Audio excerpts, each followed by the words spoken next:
چوتھے نمبر پر تفسیر ہے لباب التأویل فی معانی التنزیل،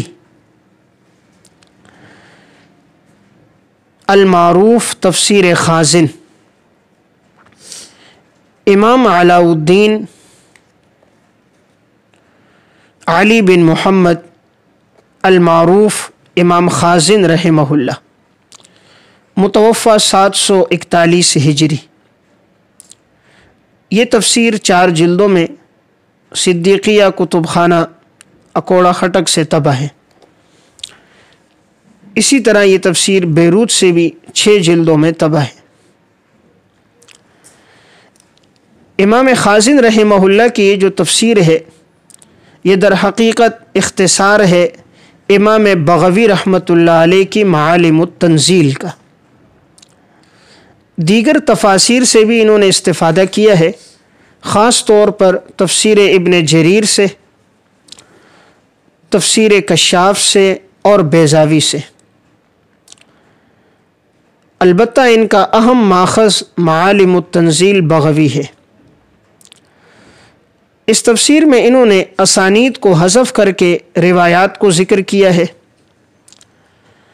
البتہ اس تفسیر میں واقعات اور قصص کا تذکرہ نہایت تفصیل کے ساتھ آیا ہے،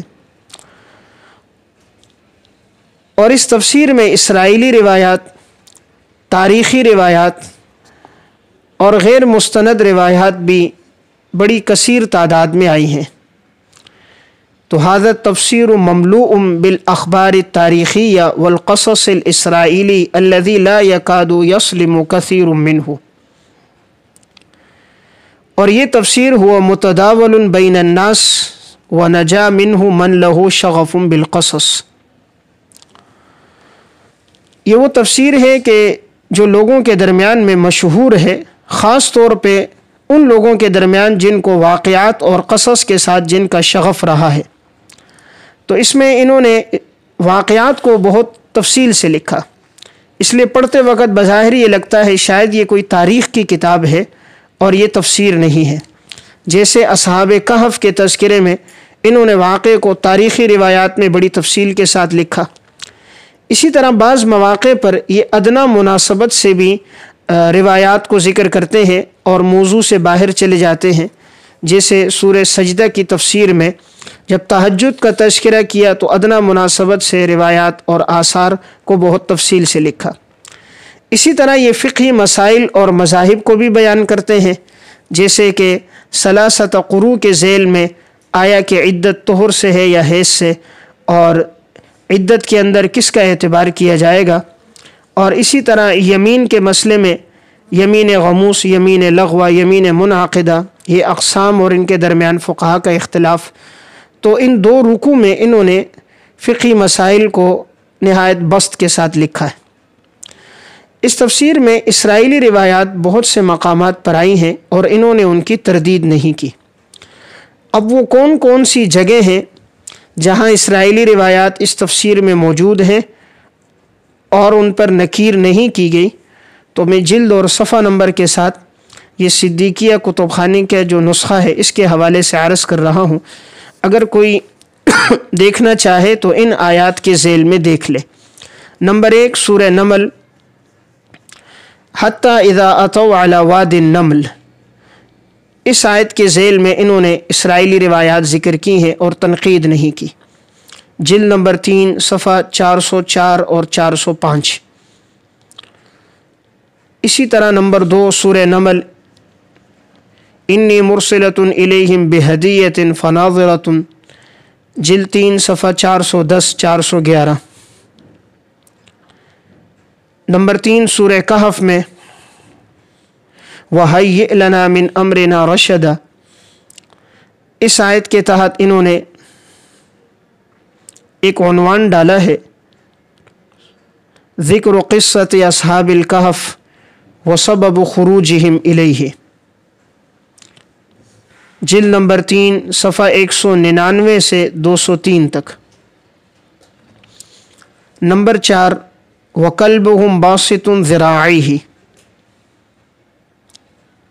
اس آیت کے تحت جلد 3 صفحہ 204 205۔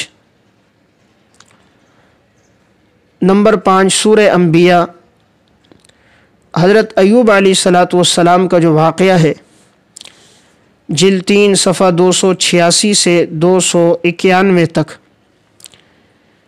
یہ وہ 5 مقامات ہیں جہاں اسرائیلیات کا تذکرہ کیا گیا ہے اور ان پر مصنف نے کوئی نکیر نہیں کی۔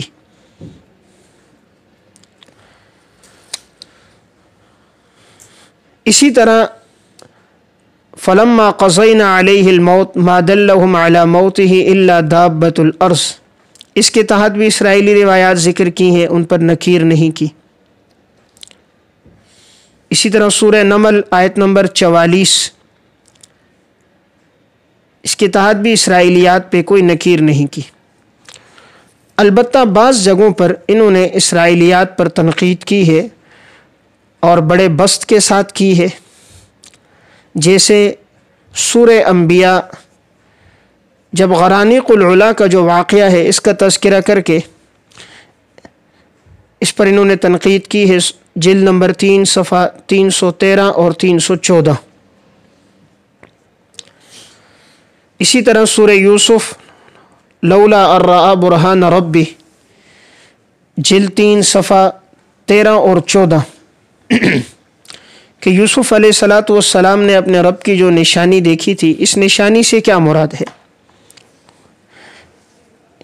اور یہاں قاضی عیاض مالکی رحمہ اللہ اور امام رازی رحمہ اللہ کی تفسیر کبیر سے عصمت انبیاء پر مختصر اور جامع بحث نقل کی ہے اور اس واقعے کی خوب وضاحت کی ہے، یوسف علیہ السلام کی عصمت کو بیان کیا ہے اور اسرائیلیات پہ نکیر کی ہے۔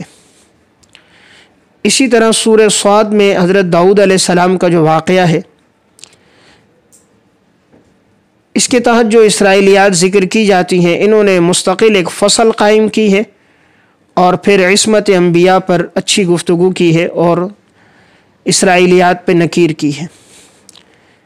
اسی طرح سورہ صاد حضرت سلیمان علیہ السلام کا جو واقعہ ہے، اس کے تحت اسرائیلی روایات ذکر کی جاتی ہیں، تو انہوں نے ذکر کر کے آخر میں ان کی تردید کی اور قاضی عیاض مالکی رحمہ اللہ کا قول نقل کیا اور مختصر اور جامع بحث کی ہے۔ تو بہرحال اس تفسیر کی خصوصیت اس لحاظ سے تو ہے کہ اس میں واقعات کا تذکرہ کافی ملتا ہے، تاریخی باتیں اس میں تفصیل سے ہے، البتہ چونکہ یہ رطب و یابس کا مجموعہ ہے، غیر مستند روایات بھی اس میں کثرت کے ساتھ آئی ہیں، اس لیے اہل علم کے درمیان یہ اتنی مقبول نہیں ہے۔ زیادہ تر اس تفسیر سے ان لوگوں کو شغف رہا کہ جو اسرائیلیات، واقعات اور قصص کو بیان کرتے ہیں۔ اگر اس تفسیر سے ان غیر مستند روایات کو حذف کر دیا جائے اور اس کا مستند مجموعہ الگ سے شائع کیا جائے تو اہل علم کے درمیان اس کی افادیت زیادہ ہوگی۔ اسی طرح اگر اس تفسیر پر کوئی تحقیق کی جائے اور حواشی میں روایات پہ کلام کیا جائے کہ جو روایات غیر مستند ہیں، موضوع اور من گڑت روایات ہیں، اسی طرح جو اسرائیلیات ہیں، اگر حاشیے میں ان پر تعلیق اور تحقیق کر دی جائے تاکہ جو قاری پڑھ رہا ہے اسے معلوم ہو کہ یہ غیر مستند چیز ہے، تو اس سے افادیت بڑھ جائے گی۔ تو یا تو اس کی تلخیص کی جائے یا نمبر 2 اس پہ تحقیق کی جائے۔ تو ایسا کوئی نسخہ محقق اب تک نظر سے نہیں گزرا کہ جس میں انہوں نے اس پر اس لحاظ سے کام کیا ہو کہ اس کی غیر مستند روایات پہ کلام کیا ہو۔ تو اگر اہل علم میں سے یا تو کوئی اس کی تلخیص کرے اور یا اس پہ تحقیق کرے تو انشاءاللہ آنے والے حضرات کے لیے اس میں فائدہ زیادہ ہو۔